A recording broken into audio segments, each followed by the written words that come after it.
He painted a picture of a new dawn, of a golden age born in savagery and carnage, of the painful rebirth of freedom.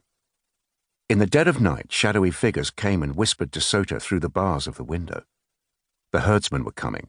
The slaves at the villa were ready. The time was close at hand. Soon those in the mill were ready to risk anything. And then, in that squalid prison, Sota had worked wonders. He stood and, at the click of his fingers, his chains fell to the ground. He picked them up and again they snapped closed round his wrists and ankles. When he prophesied, his breathing became hoarse. His voice seemed to come from far away, and in the darkness, flames seemed to flicker from his mouth. At those moments, the slaves from the empire believed that the goddess of love came down from her temple in Eryx and possessed him. They thought he was a Syrian, and they called him Epaphroditus, the beloved of Aphrodite. But Crocus knew better. It had long pleased the lord of the gallows to wander disguised among mortal men. The hooded one could take any shape or condition, no matter how lowly. One summer, he had done the work of 9 thralls to gain the meed of poetry. Crocus knew he was in the presence of Woden the All-Father, the king of the gods of the north. At the top of the hill, the gates of the town stood open. Sota was standing in their shadow. He led them through the empty streets. Behind shuttered windows, the inhabitants slept, unsuspecting. The tall roof of the temple of Aphrodite loomed over their progress. Not one guard dog barked. They arrived at the barracks. Inside slumbered the only soldiers on the whole island. A ceremonial troop selected from the noblest youths of Sicily to guard the temple of Aphrodite, the goddess who had betrayed them. Crocus felt the old tension that cramped his muscles and clutched at his chest before battle. At Milan, he had stepped forward from the ranks and danced himself into a frenzy, had drawn down from the gods the ferocity of a wolf. Tonight there was no need. The All-Father himself was here with them. The outer door was unlocked. In their complacency, the well-born youths had no thought of danger.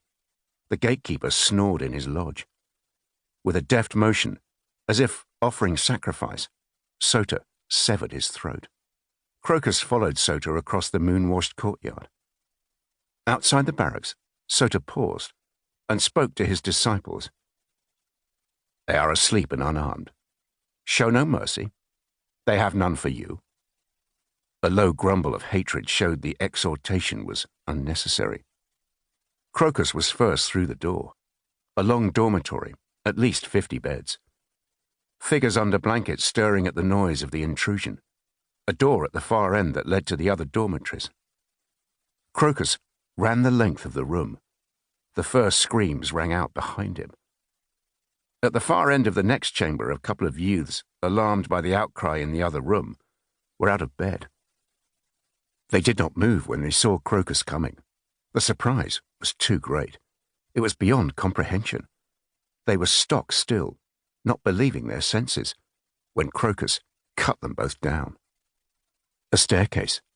The other 2 dormitories were on the floor above. Here, the sleepers had been roused by the commotion. Half a dozen youths were snatching weapons from where they were piled in the center of the chamber. They turned to face Crocus and the warriors at his back. The corridor between the bunks was wide enough for 2 men, shoulder to shoulder. Crocus feinted at the one to his right. As that youth leapt back, Crocus dropped to one knee and cut open the left thigh of the other. Rising, Crocus aimed a backhanded slash at the one recovering his balance. It missed. The blade Crocus had taken was not the long sword with which he had always fought, but some short Roman weapon. Another Alaman chopped the youth down. Turning, Crocus batted away a feeble thrust, stepped inside his new opponent's guard, and punched the tip of the sword into his stomach. As the memory in his muscles took over, part of Crocus's mind noted this old-fashioned Roman sword was good for thrusting. After that, it was just a massacre. Back outside, Crocus felt no fatigue, just pure elation. Sota raised his blood-stained hands to the night sky. "Tonight you struck the first blow for freedom."